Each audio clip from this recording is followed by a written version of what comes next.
So it sounds like there is some method to the madness for Sir Jim Ratcliffe in terms of he has undertaken these, serious cuts to the organization. I think many people are like me where they say, come on, like what's going on there? But it sounds like they really had to change the financial structure of the club, a club that I grew up on. Manchester United was synonymous, along with Real Madrid, with getting into emerging markets, mastering the commercial side of the game. It's an unbelievable scenario to me based on what I grew up with. Yeah, look, you might be able to make comparisons with the Chicago Bulls or the Dallas Cowboys, if you're American sports minded, of clubs that had historically dominant eras, perhaps before the rise of the internet, and then perhaps for one reason or another rested on their laurels and believed in institutional exceptionalism. When Sir Jim Ratcliffe did an interview with the BBC and said Manchester United would have gone bankrupt by Christmas if it wasn't for his investment, he is being a bit cheeky with the facts. Yeah.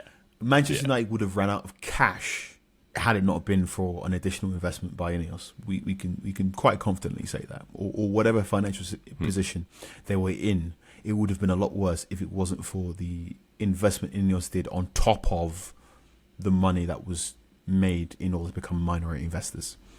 Yes. In order to say Manchester United would have been bankrupt, when you talk to accountants, and you talk with accountants who have a knowledge of football, what they are more likely to tell you is Man United wouldn't have been bankrupt, but they would have, the next lines of credit they would have had to take out to pay off their bills would have not been as favourable as their previous lines of credit. Their credit rating would have had a knock. So we know about the revolving credit facility that the Glazers have set up and the amount of money that is left on this sort of credit card, so to speak, is in the double-digit millions rather than the triple-digit millions. Part of that is because Erik ten Hag spent a lot of money trying to build a squad in the way he wanted, and unfortunately, he bought a lot of players that are, one, not at Manchester United right now, or two, on wages that are so expensive that it's hard for them to get off Manchester United's books. So let's take a player Manchester United spent £86 million on Antony, and it's become quite clear that he's probably not a top-level Premier League football player. They need to get some sort of payment for him. Real Betis don't have too much money, but they seem to enjoy him on loan, to the point where Isco now is making jokes about how they need to crowdfund Antony to keep him. or for example, Sir Jim Ratcliffe mentioned about how this summer they are going to have to pay 17 million on outstanding transfer fees for a number of players. I think the total, because quite a few football clubs now don't pay for their players up front. There are some exceptions. So we know Manchester United, when they bought Harry Maguire for 80 million, they paid Leicester City up front 80 million. But a player like, say, Casemiro, that was done in instalments, and the next instalment for that signing is going to be this summer. We know that the deal for Jadon Sancho was north of 70 million to Borussia Dortmund, and the next instalment to Borussia Dortmund is somewhere in the region of 17 million this summer. So Jim Ratcliffe saying, yeah, this is a problem in that it doesn't look like Jadon Sancho has a future as a Manchester United football player. It seemed like whatever happened between him and Erik ten Hag means he wanted to leave. And it also looks like whatever situation he's got at Chelsea, he's probably going to have to find another club. However, Jadon Sancho's on wages north of £200,000 a week, which means the clubs that want him or could get the most out of him or could get the most out of a player of his talents probably can't afford him, right? I'm sure Borussia Dortmund would love to be reunited with Jadon Sancho for a third time. They can't afford those wages on a weekly basis, so they're going to need Manchester United to do some sort of favour, which is bad for the accountants at Manchester United. And this is the difficult situation of Marcus Rashford is one of the highest paid players at Manchester United, which means you're one of the highest paid players in the Premier League, which means you're one of the highest paid players in the world. If some sort of resolution between him, Aston Villa, or Manchester United cannot be achieved, then Manchester United have a football player on, again, wages north of £200,000 a week, perhaps even more than that. Where do you put him? And how you solve that when you're paying so much money cumulatively on wages and transfer fees on players that are not currently in the plans of your head coach creates real difficulty and creates a situation of United are. It's not just that Man United need to or want to spend money to build their next good squad, is that they're still paying off debts from this last squad that isn't fit for purpose anymore. So in short, how did Arsenal turn this thing around? Because is there any notes, a bit of advice you can give me? They bought everybody out. They bought out the contracts and sent them on their way. Indeed. I don't think Manchester United even have the money to buy everyone out in one summer at least. So the sort of churn and regeneration might take a little bit longer. I mean, that is why I brought up the lack of cohesion in the organization earlier, because I look at the decision to re-sign Erik ten Hag this past summer, and I know that he'd brought home the FA Cup, he'd brought home the League Cup the season before. I, as an Arsenal fan, was happy to see him sort of brought back again, which I think is never the best endorsement for a Manchester United manager. But is that sort of the cardinal sin in a way, that he went out and spent so much money again, and then it's not just that some of the players didn't work out, but the wingers, they don't really have a place in the new manager Ruben Amorim's system a lot of the time. And there's a lot of wingers lying around that are going to be coming back. It's that sort of that doesn't line up that I think it's at a basic level just costing them a lot of money. Yeah, I suppose that's a fair assessment in terms of, I mean, when Manchester United handed Erik ten Hag a new contract, this was also after a summer where we know for a fact they had spoken or looked at other managers. It's worth remembering, in the lead up to that FA Cup final against Manchester City, one newspaper said Erik ten Hag was going to be sacked.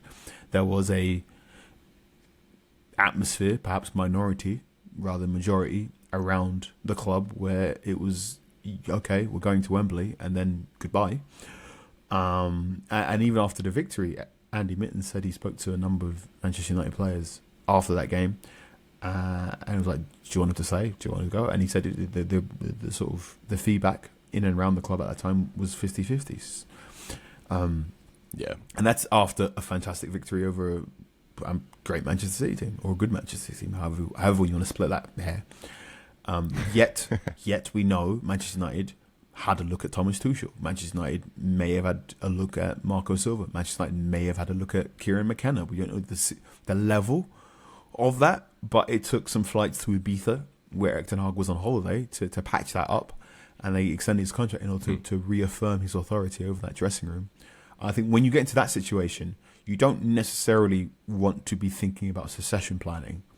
If you go to all that length of like, we're sorry, it's you, forget all the other things we looked at, I suppose they were all in, and they truly treated that summer as a summer of Ten Hag's going to be here for the foreseeable future. So planning about, what's the next manager is this. Now, again, Sir Jim Ratcliffe in his most recent round of interviews said that was an error.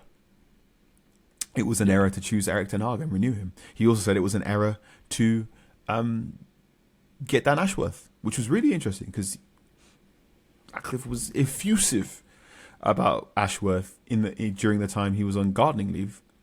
So between, I think, added up together, it was north of 14 million to get these people, Ashworth and Ten Hag, in for the summer, and then to sack them. That's a sort of, what's the phrasing? That's a mistake you want to make only once.